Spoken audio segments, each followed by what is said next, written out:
Nós agradecemos nosso Pai Celestial por mais esse santo sábado, pela oportunidade de estar aqui reunido com os irmãos de Gaia e também poder compartilhar essa mensagem com os irmãos e com muitos que com certeza irão também nos ver através dos meios eletrônicos.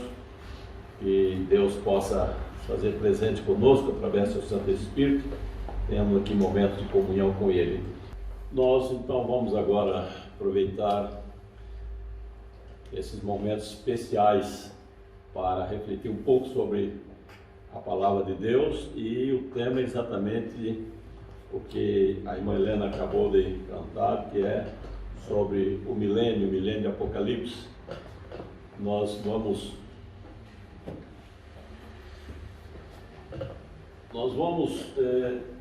tecer um ligeiro comentário sobre o tema, porque precisamos de mais tempo para detalhes. Mas eu vou falar rápido, se os irmãos for rápido também para ouvir, eu creio que conseguiremos ter uma ideia desse assunto, que é o milênio de Apocalipse. O milênio envolve vários acontecimentos, não é, como os irmãos percebem, mas é muito importante entendermos essa sequência de acontecimentos e o objetivo desta profecia que está no capítulo 20 de Apocalipse. Um dos primeiros acontecimentos que está ligado diretamente com o início do Apocalipse é as últimas pragas. Apocalipse 16 diz assim, verso 1: E ouvi, vinda do templo, uma grande voz que dizia aos 7 anjos: Ide, derramai sobre a terra as 7 taças da ira de Deus. Quando fechar a porta da graça, que Jesus não mais interceder, quando o último cristão for selado, completar o número de 154 mil, então o anjo volta para o céu e diz para Jesus: a obra está completa. E o número está completo, todos estão selados e numerados. Então ele lança o incensário da sua mão, né, e diz: está feito. Aí então já não há mais o que fazer, e começa então o processo do derramamento das últimas 7 pragas, né? Diz assim o pensamento: quando Cristo cessar de interceder no santuário, será derramada a ira que, sem mistura, se ameaçara fazer cair sobre os que adoram a besta, a sua imagem, e recebem o seu sinal. Todos os juízos sobre os homens antes do final do tempo da graça foram misturados com misericórdia. O sangue propiciatório de Cristo tem livrado o pecador de os receber na medida completa de sua culpa. Mas no juízo final a ira é derramada sem mistura de misericórdia. Aí o ímpio, aquele que não se converteu, declaradamente tornou-se inimigo de Cristo, então agora vai sentir o que é mesmo a ira de Deus, sem mistura de misericórdia, né?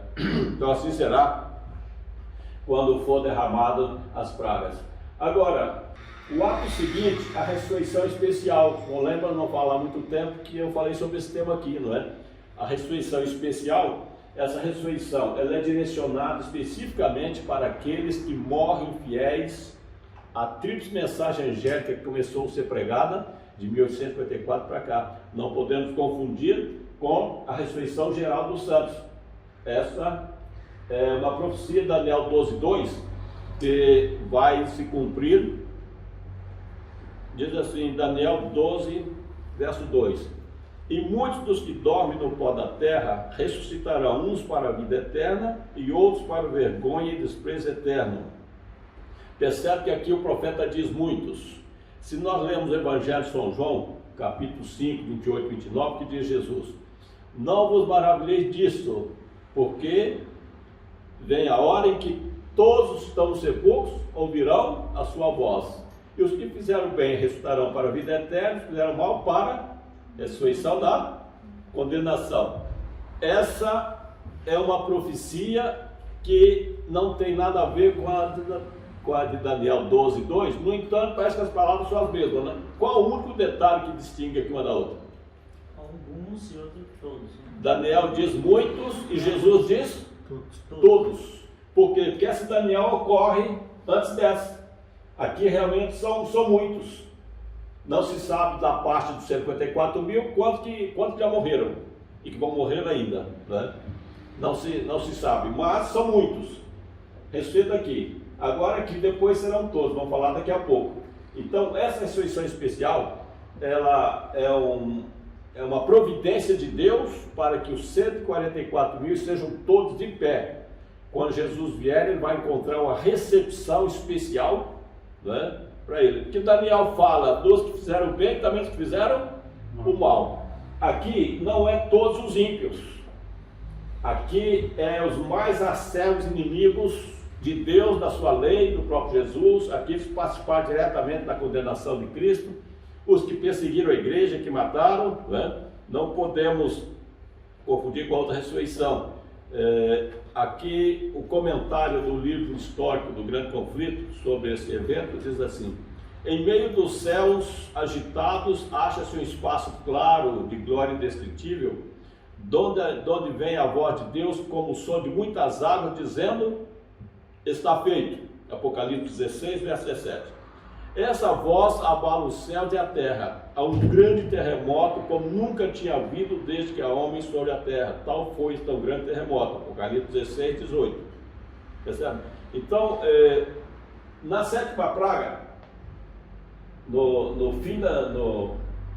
início da sétima praga, há então um terremoto muito grande. Pode ler lá, tá? Apocalipse 16, 17 e 18. Um grande terremoto. Esse terremoto provoca uma destruição tremenda. A terra já está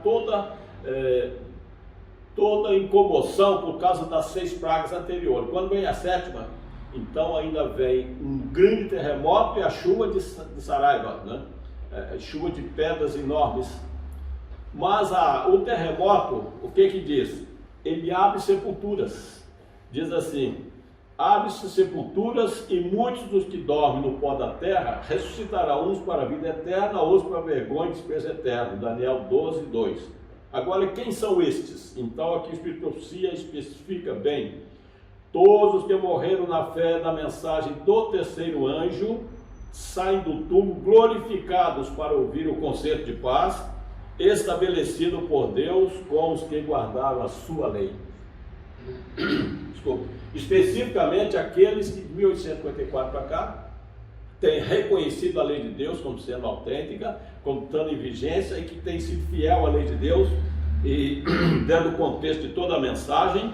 Então esses têm essa ressurreição especial que vai ocorrer aqui, e então vai completar o número de 154 mil, e junto com eles ressuscitam também os que fizeram mal, que são os mais acérrimos inimigos da lei de Deus, do próprio Cristo, os que tiveram participação direta na condenação de Cristo, esses sacerdotes que no decorrer do tempo perseguiram a igreja, que mataram milhões de cristãos por não aceitar os seus dogmas, né?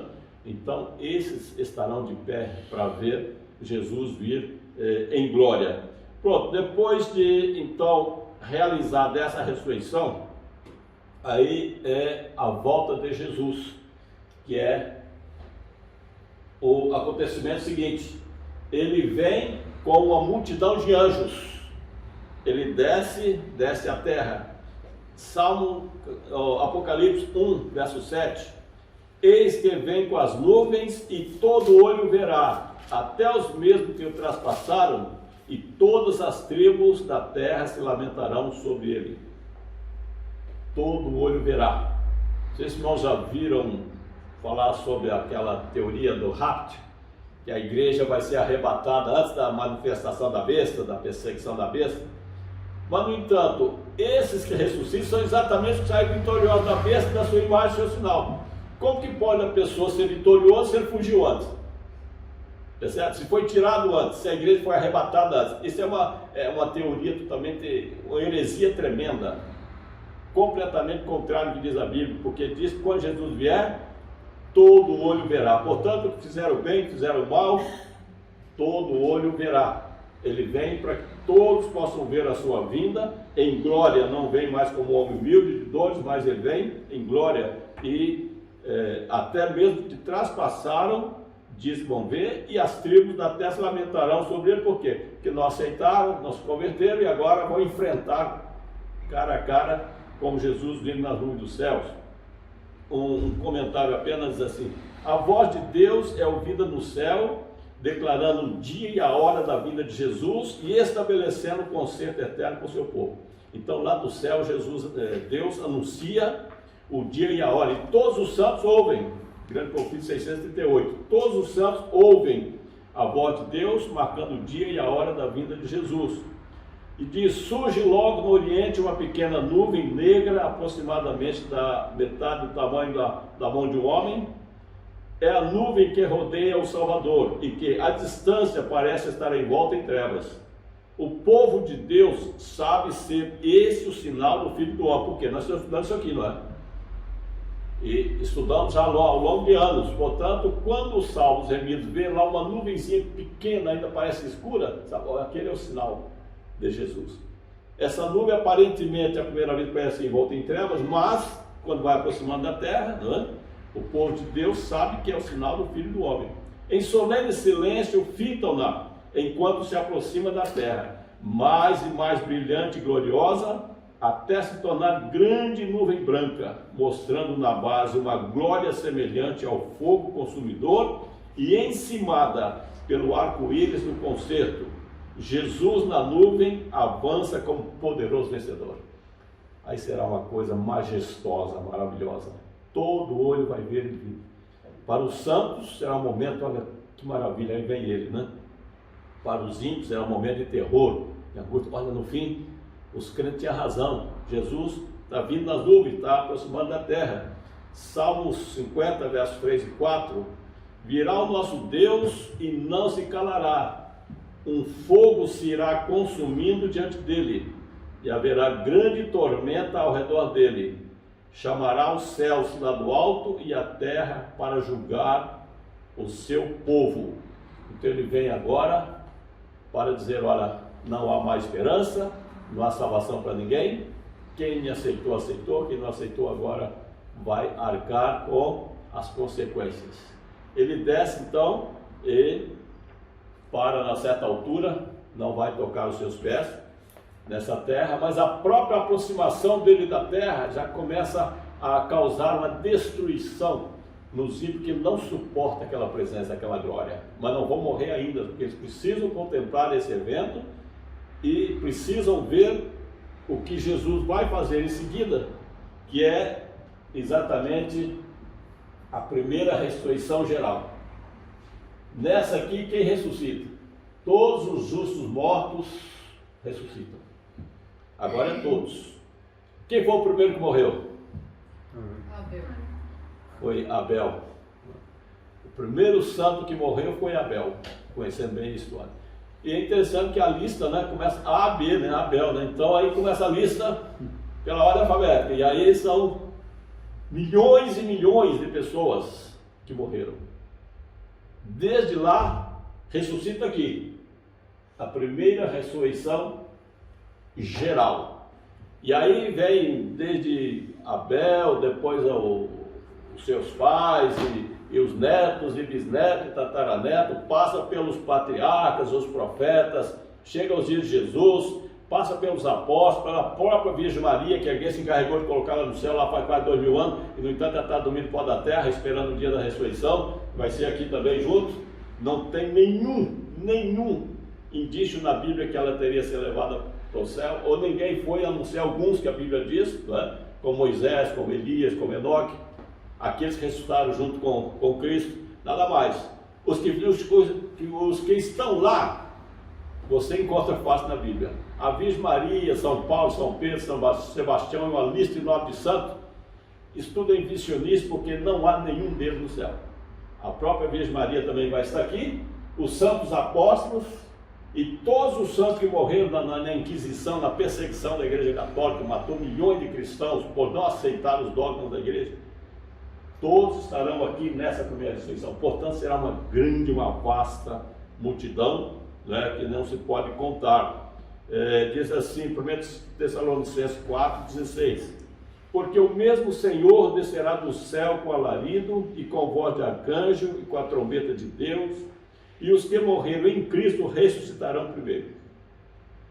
Portanto, ele vem com alarido, com voz de arcanjo, toca essa trombeta e todos ressuscitam, né? Aí cumpre a primeira parte, né, da profecia de Jesus, São João 5, 28 e 29. Não vos maravilheis disso, porque vem a hora em que todos que estão no sepulcro ouvirão a sua voz, e os que fizeram bem sairão para a ressurreição da vida. Então é essa a ressurreição.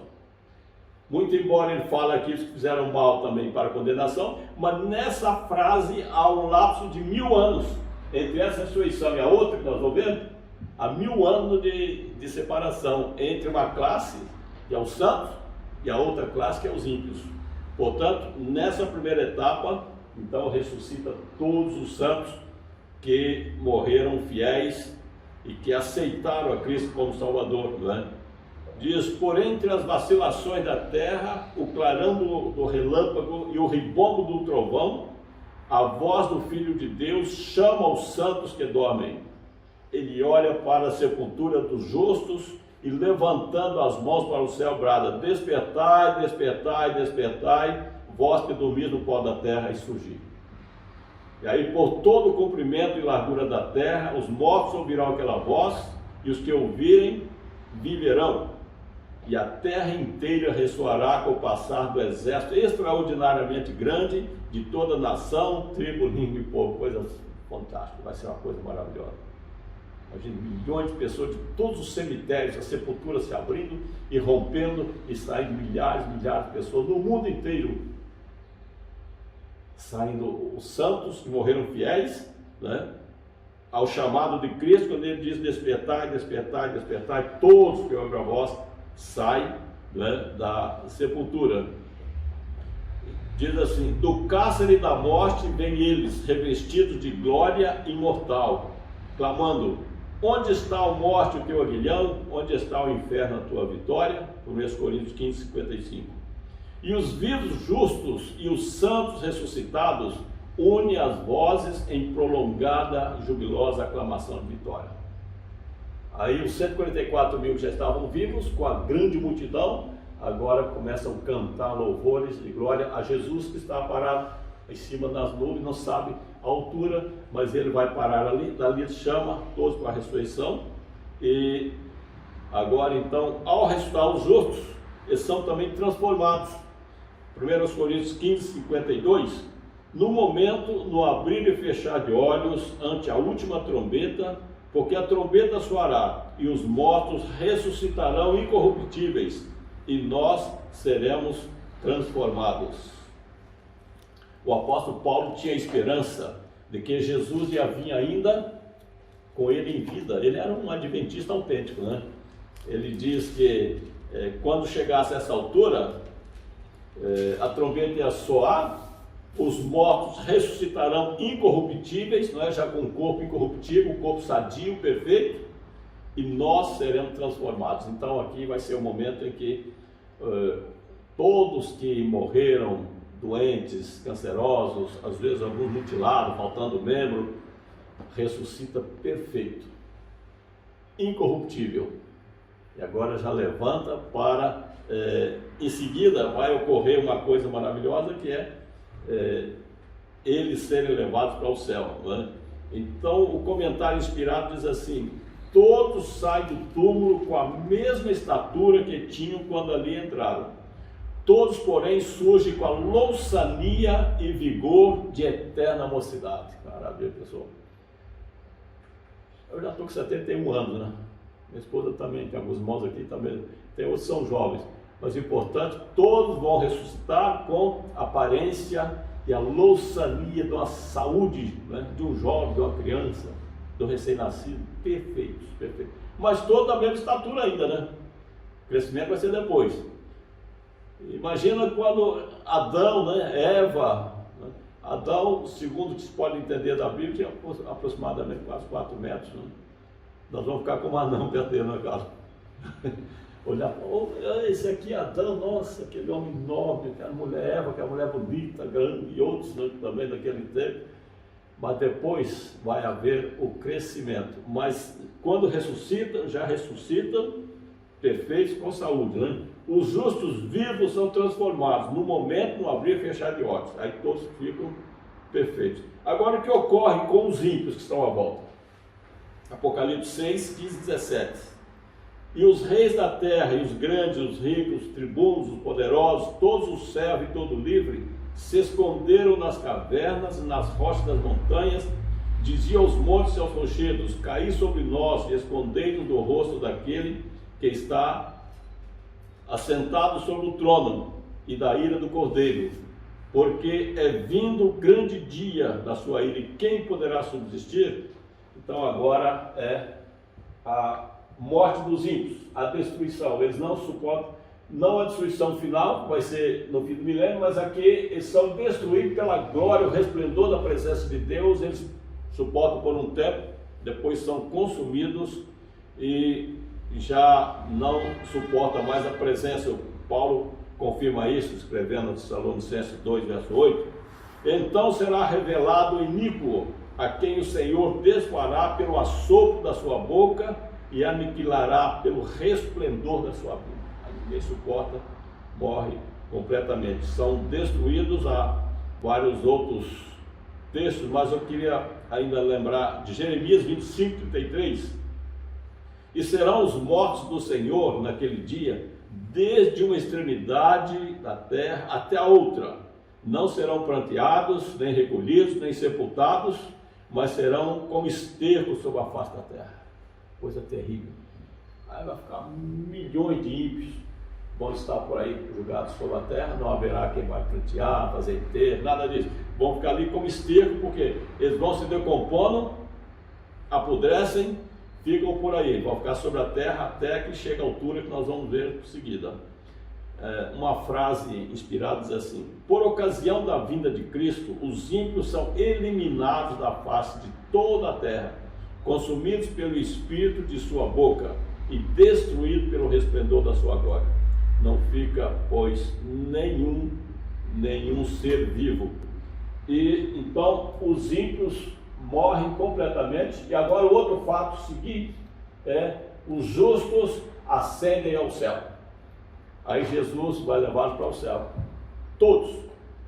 O grande cortejo de anjos e a grande multidão dos santos agora sobem para o céu, juntos.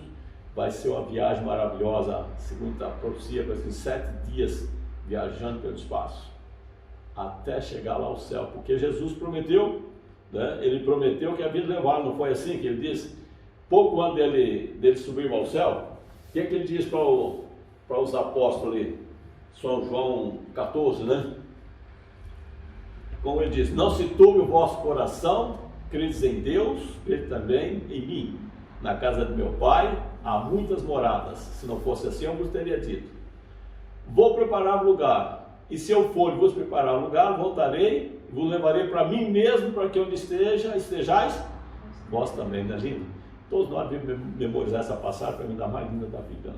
Essa é a promessa: levar para o céu. Ele foi, lá está preparando para cada um espaço, né? E espaço, quando fala espaço grande, não é? O céu não está apertadinho, cada um dentro de um quarto pequeno, não. Está preparar espaço para cada um, depois você vai voltar e vai levar a todos. Bom, então isso vai ocorrer aqui. Os justos ascendem ao céu com Cristo.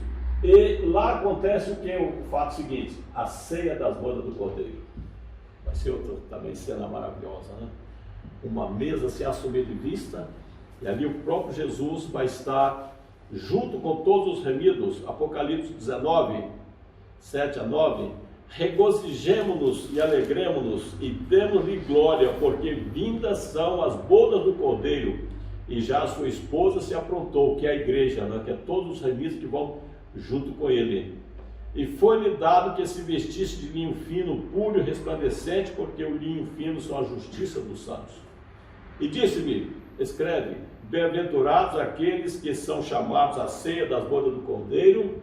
E disse-me ainda: essas são as verdadeiras palavras.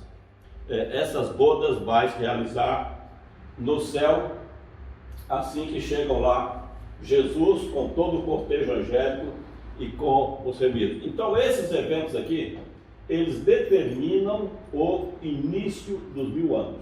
Tá vendo? Determina o início dos 1000 anos. Bom, mas agora, o que vai acontecer nesse período? Então, o que vai acontecer nesse período aqui, 1000 anos? Porque aqui é o final do milênio. Na terra, diz aqui, Satanás e seus anjos ímpios estão mortos. Ele não tem o que fazer. Porque, como nós já lemos, todos os ímpios estão mortos, mas Satanás e seus anjos não. E aqui vai ser a prisão dele, como diz o Apocalipse 20. Satanás vai estar preso. O verso 5 do capítulo 20 diz assim: mas os outros mortos não reviveram até que os 1000 anos acabaram. Certo? Pronto, então os ímpios mortos não reviveram até que 1000 anos acabassem. Vão ficar mortos durante todo esse período. Diz assim: serão amontoados como presos numa masmorra, e serão encerrados num cárcere, e serão visitados depois de muitos dias. Isaías 24, 22. Essa é a profecia para os ímpios mortos. Inclusive esse período aqui, um detalhe que eu gostaria de ressaltar e chamar a vossa atenção: existe por aí algumas seitas que pregam que o milênio será um milênio terrestre, né? Que Jesus vai estar reinando lá a partir do Monte Sião, e que os santos vão estar aqui, vão desfrutar, né, do bem da terra, e que os rebeldes vão estar servindo a eles, que os ímpios. É uma confusão tremenda, mas eles creem na atividade durante o milênio. Isso é uma heresia tremenda, um erro extraordinário que não tem nenhum fundamento bíblico. E há uma passagem, que é o que eu tenho apresentado para eles no decorrer de todos esses 47 anos aí de missionário, uma passagem que nunca nenhum deles conseguiu me explicar quando pode aplicar essa profecia, se não for no decorrer aqui do milênio. Jeremias 4, 23 a 26. Observei a terra, e eis que era sem forma e vazia, também os céus, e não tinha sua luz. Observei os montes, e eis que estavam tremendo, e todos os outeiros estremeciam. É exatamente o perfil da terra depois do derramamento das pragas. É exatamente o que o profeta diz. Agora veja o que ele diz em seguida, o profeta: observei, e eis que não havia homem algum. Então eu te perguntava, então você me explica que outra altura da história da terra pode cumprir isso aqui, em que passa um período enorme, não havia homem algum. Outra coisa, todas as aves do céu tinham fugido, que ele sumiu, ninguém via também nenhuma ave. Vi também que a terra fértil era um deserto, todas as suas cidades estavam derrubadas diante do Senhor, diante do furor da sua ira. Irmão, não tem como aplicar essa profecia a não ser no período dos 1000 anos. Pode ter certeza disso. Esse é o argumento fundamental para derribar essa teoria, essa heresia de que o milênio será um milênio terrestre, que haverá atividade aqui. Isso não há nenhuma hipótese. E o que ocorre com Satanás? Apocalipse 20, de 1 a 3. E vi descer do céu um anjo que tinha a chave do abismo e uma grande cadeia na sua mão. Ele prendeu o dragão, a antiga serpente, que é o diabo e Satanás, e amarrou por 1000 anos. Aqui está. Por que Satanás vai ficar amarrado? E lançou no abismo, e ali o encerrou, e pôs selo sobre ele, para que não mais engane as nações, até que os 1000 anos acabem. Depois importa que seja solto por um pouco de tempo. Por que Satanás fica preso? Ele é um ente espiritual. Será que tem alguma corrente que tem que compreender um ser espiritual, milhões de anjos maus dentro do abismo? Não, isso aqui é simbólico. Por quê?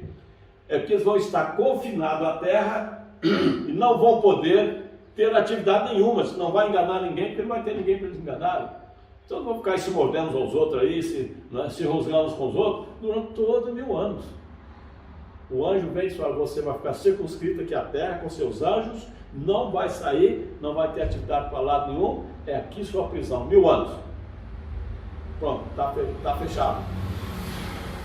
Só que, no entanto, diz que depois será solto por um pouco de tempo, não é? Diz a inspiração: aqui deverá ser a morada de Satanás com seus anjos maus durante 1000 anos. Restrito à terra, não terá acesso a outros mundos.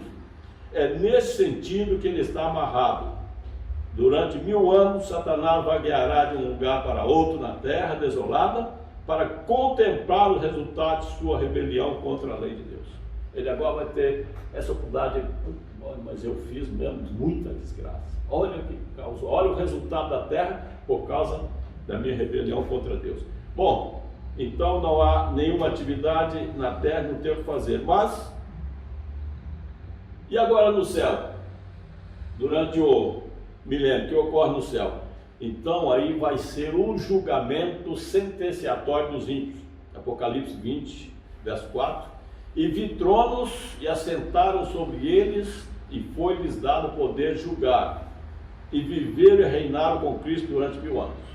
Então o santo vai participar de um trabalho muito importante, que é o sentenciamento dos ímpios. Não é mais um julgamento para julgar quem é salvo, quem se salva, quem se perde, quem vai ser destruído. Não, esse julgamento é apenas para dar sentença a cada um, e os santos vão ter essa oportunidade de estar ali para esse julgamento. E os versos 12 e 13 diz assim: e vi os mortos, grandes e pequenos, que estavam diante de Deus, e abriram-se os livros, e abriu-se outro livro, que é o da vida, e os mortos foram julgados pelas coisas que estavam escritas nos livros, segundo as suas obras. E deu o mar os mortos que nele havia, e a morte e o inferno deram os mortos que neles haviam, e foram julgados cada um segundo as suas obras. Não tem ligado ao mundo, lugar nenhum do mundo que alguém tenha mandado um cadáver, que pegou, que fez a cremação, pegou o pó, jogou pelo mar, outro joga não sei aonde. Não adianta. Essas partículas serão juntas novamente, e a pessoa vai ressuscitar para receber a sua sentença. Aqueles que estão lá pelas profundezas do mar também vão ser trazidos à tona. Aqueles que ficaram pelo espaço, sabiam que tem cadáver até lá no espaço? Há muitos anos, uma nave russa que foi à Lua, na volta eles perderam o controle e saiu da rota traçada, e foram distanciando, e eles tentaram de todas as formas, os Estados Unidos tentou ajudar, não conseguiram, e eles se desviaram. Portanto, tem pelo menos 3 cadáveres, estão aí vagueando lá para não sei para onde, também vão ser buscados. Nenhum vai escapar, todos estarão agora aqui.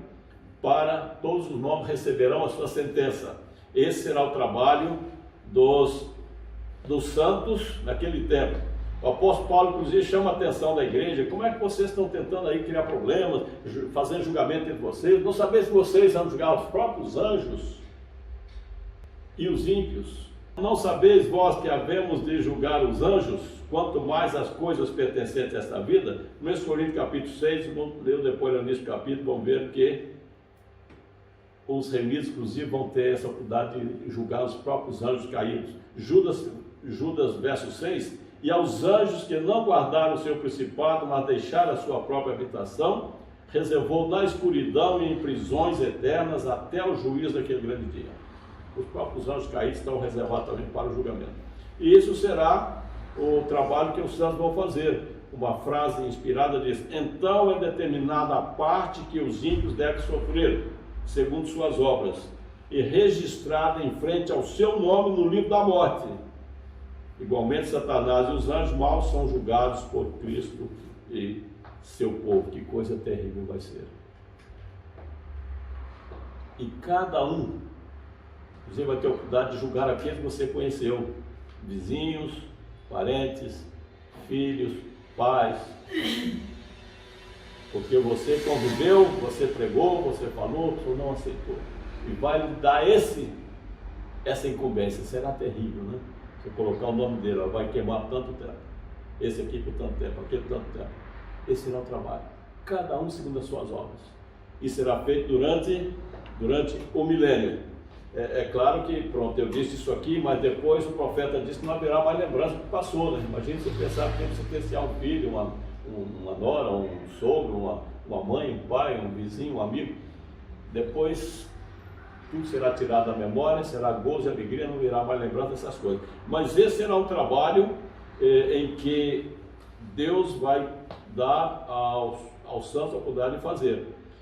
Feito isso, então, agora, rapidamente passando aqui para a última etapa do milênio, depois de feito todo esse trabalho durante 1000 anos, aí Cristo e os santos e os anjos descem. Aí Jesus volta novamente, depois do milênio, né? Ele volta e ele não vai agora parar nas nuvens. Agora sim, agora vai tocar os seus pés, aonde? Sobre o monte das Oliveiras. Zacarias 14, essa profecia maravilhosa. Então virá o Senhor meu Deus e todos os santos contigo. Percebe que agora já fala da vida do Senhor com os santos. Quer dizer, isso indica que para eles virem com o Senhor, eles têm que estar onde? Junto com o Senhor no céu.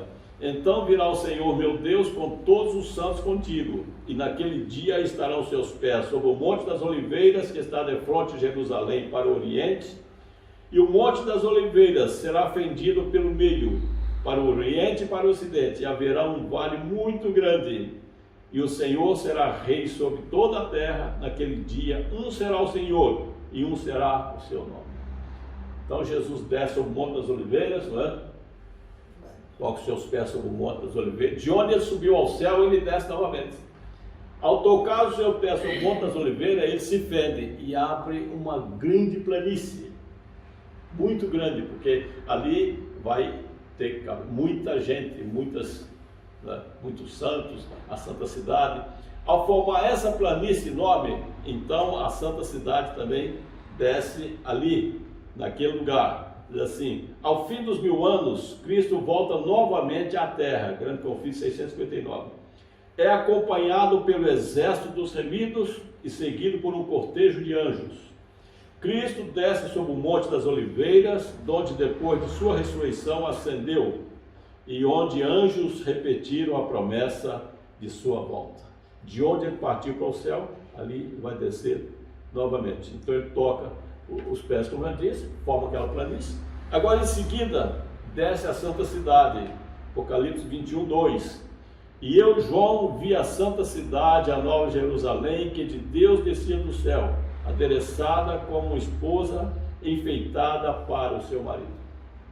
Ao profeta João, na ilha de Páscoa, foi dado também a oportunidade de ver o quê? A santa cidade, enorme, muito linda, ela descendo.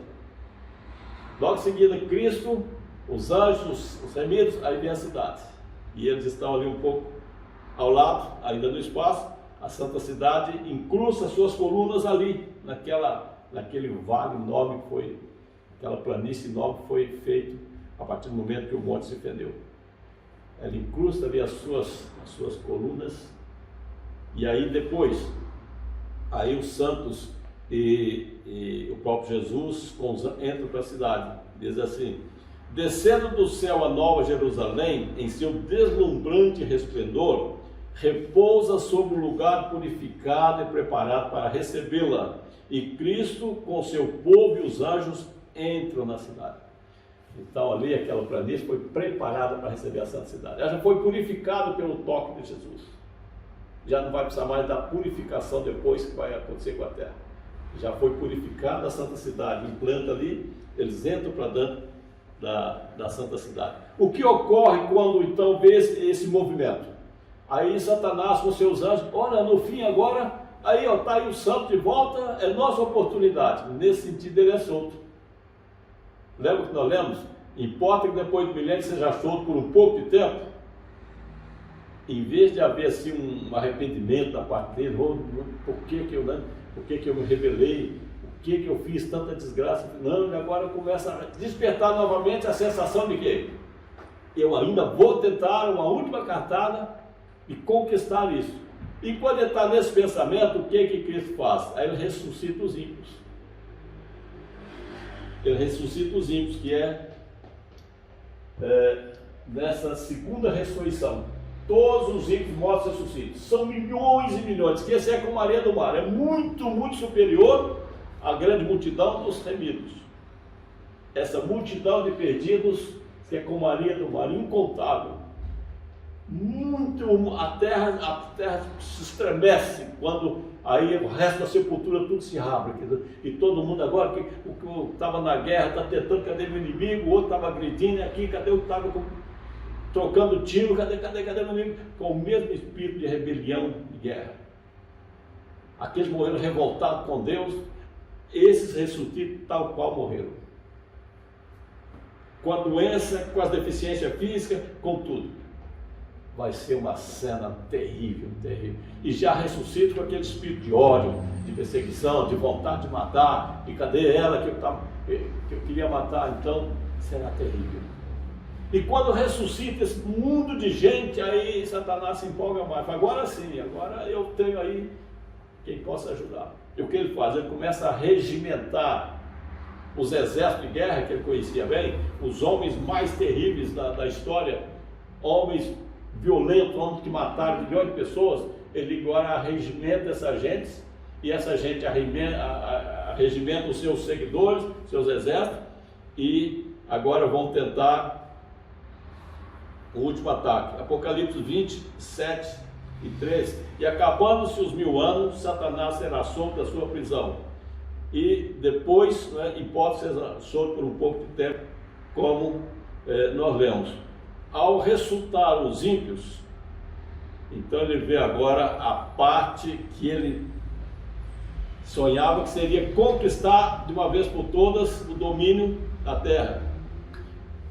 Mas enquanto está essa confusão, a gente está tentando regimentar seus exércitos, preparando, então aí de repente um trono muito alto, Jesus assentado sobre o trono, e os anjos fazem a coroação de... Aí para tudo, aí todos a contemplar, para tudo, os anjos maus, Satanás, os ímpios, todos agora voltam os seus olhares para a santa cidade e vê Jesus no alto trono a ser coroado pelos anjos. E aquele clamor lindo, dos santos cantando, aquela música maravilhosa dos anjos, aí está tudo a contemplar aquilo. Passado aquele momento de coroação, aí ele volta então agora a ação. Olha, é nossa oportunidade, nós conseguimos, nós conseguimos. Nessa altura, agora que vai cumprir outra parte do milênio, que é essa aqui, destruição da terra e dos ímpios. Quando ele prepara seus exércitos para cercar o arraial dos santos, nos diz assim, verso 9 do capítulo 20 de Apocalipse: e subiram sobre a largura da terra e cercaram o arraial dos santos e a cidade amada. E de Deus desceu fogo do céu e os devorou. Agora é o processo final. Deus está lá de cima atento ao que está acontecendo. E com ele ficou também muitos anjos, não vieram todos, estão atentos ao acontecimento.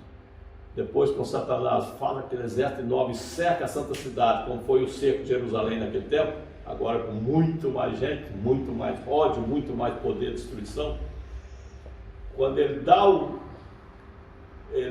o comando de ataque, vamos avançar, aí Deus diz para os anjos, pode liberar o fogo. E o outro verso, desceu fogo e enxofre. Aí desce um fogo terrível, fogo do céu, para destruir.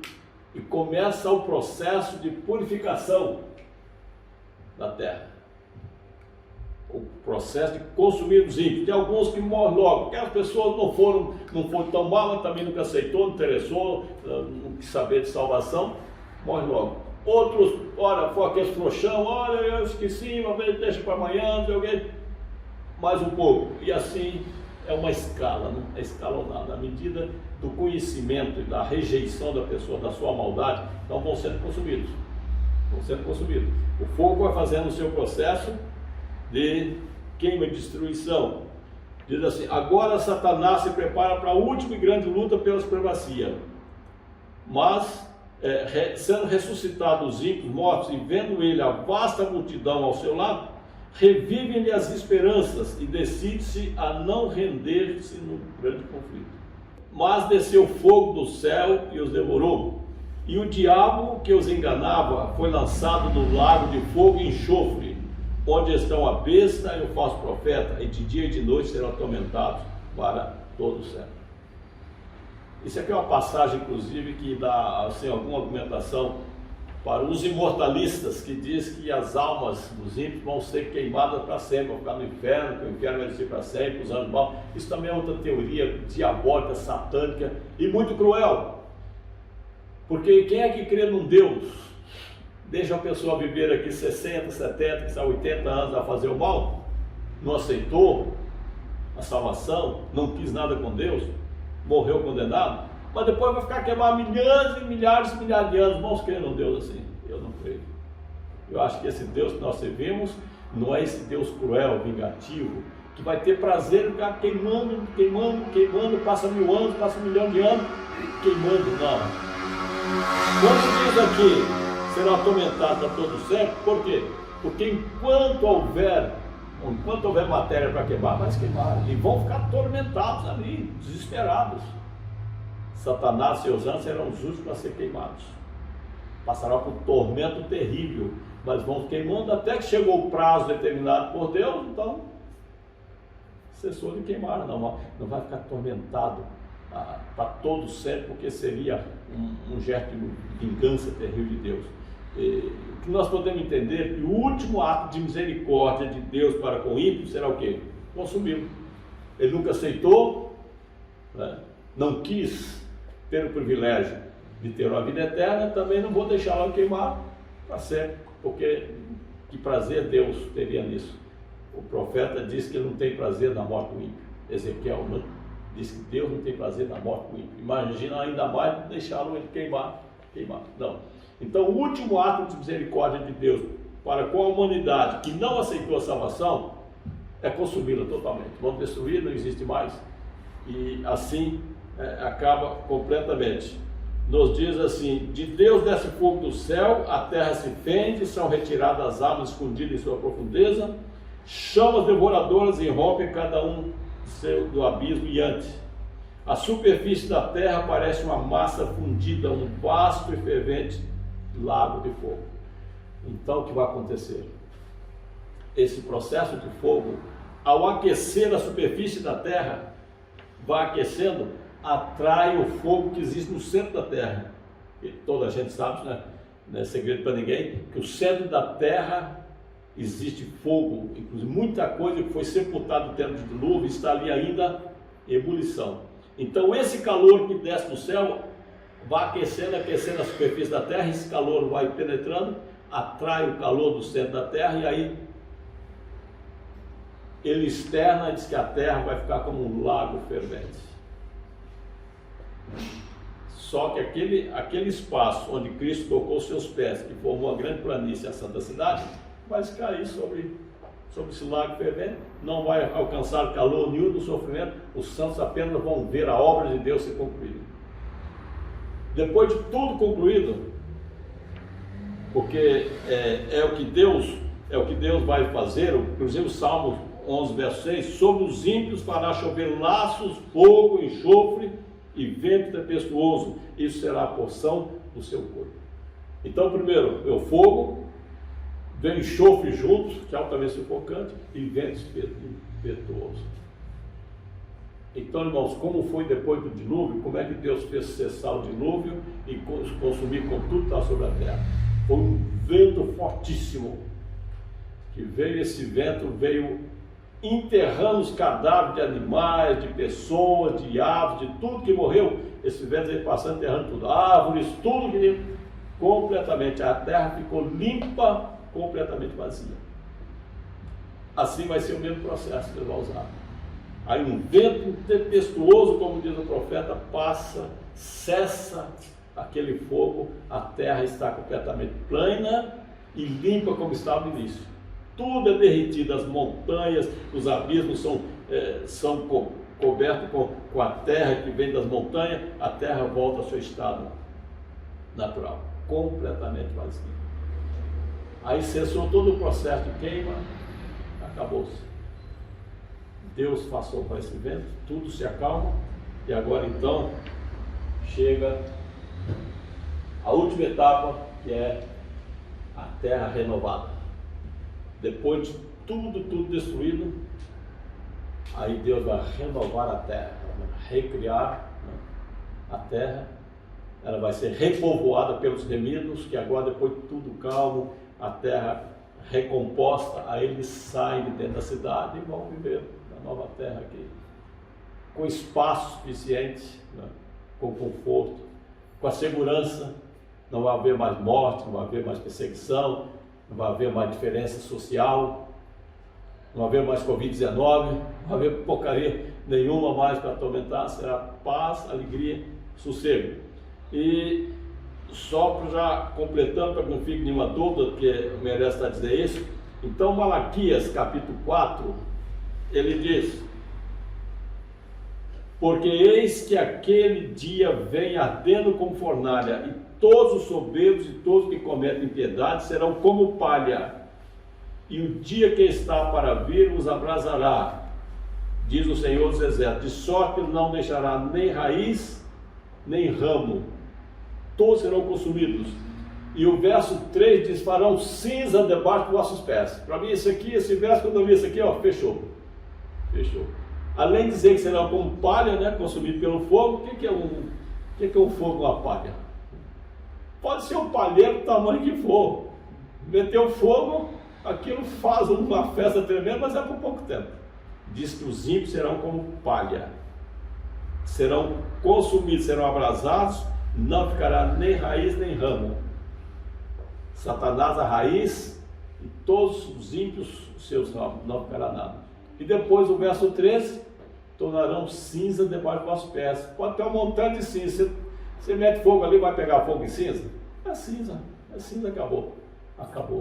Então completa, porque debaixo dos vossos pés os ímpios vão ficar consumidos completamente, e os santos vão viver sobre a terra, eles tornarão cinza debaixo dos pés. Portanto, irmãos, é muito, muito lindo o assunto, e devemos estudar com mais tempo, porque para nós é importante estar aqui nesses. Todos nós devemos decidir, queremos estar dentro da cidade ou fora, né? Aqui é a decisão de cada um, e Deus vai dar liberdade a cada um decidir se quer estar dentro da cidade ou fora da cidade, mas já sabe qual é o resultado futuro de ambas as classes. É isso que ele não quer dizer, né? E o Apocalipse diz assim, 21:1: e vi um novo céu e uma nova terra, porque já o primeiro céu e a primeira terra passaram. Percebeu? Um novo céu, nova terra, porque o primeiro passaram, acabou, já não existe mais. E quero concluir com a promessa de Isaías 66, 22, 23. Porque como os novos céus e a nova terra que hei de fazer estarão diante da minha face, diz o Senhor, assim também há de estar a vossa posteridade e o vosso nome.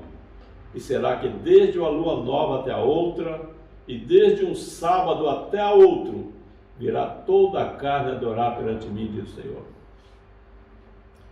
Então já não será esse sábado assim, todo mundo de máscara, aqui uma meia dúzia de pessoas só, outros não vieram porque não puderam, outras as igrejas não estão abrindo porque não tem segurança para abrir as igrejas por causa desse micróbio desgraçado aí, esse vírus. Não, nada disso mais. Todos irão presentes à presença de Deus a cada sábado, e por toda a eternidade. O sábado não vai acabar nunca. Essa história que foi abolido é uma história muito, muito falsa. Ele sempre existiu desde a criação, passou pelos patriarcas, pelos apóstolos, passou pelo tempo da Inquisição, da Idade Média, sempre houve guardadores do sábado. Deus nunca ficou sem um guardador do sábado. É isso que está escrito. Está sendo guardado agora, foi resgatado a partir de 1854, está sendo guardado agora, e a profecia diz claramente, será guardado por toda a eternidade, porque é um sinal entre Deus e o homem.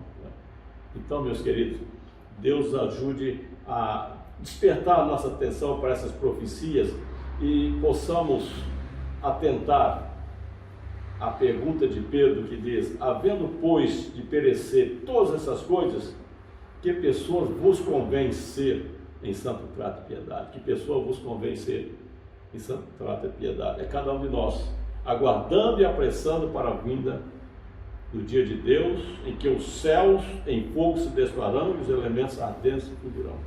Mas nós, segundo a sua promessa, aguardamos novos céus, nova terra, em que habita a justiça. Por isso, amados, aguardando essas coisas, procurai que deles sejais achados imaculados, irrepreensíveis, em paz. Esse é o nosso desejo. Que todos os nossos queridos irmãos estão conosco, que Deus nos assistir. Deus abençoe a todos. Amém.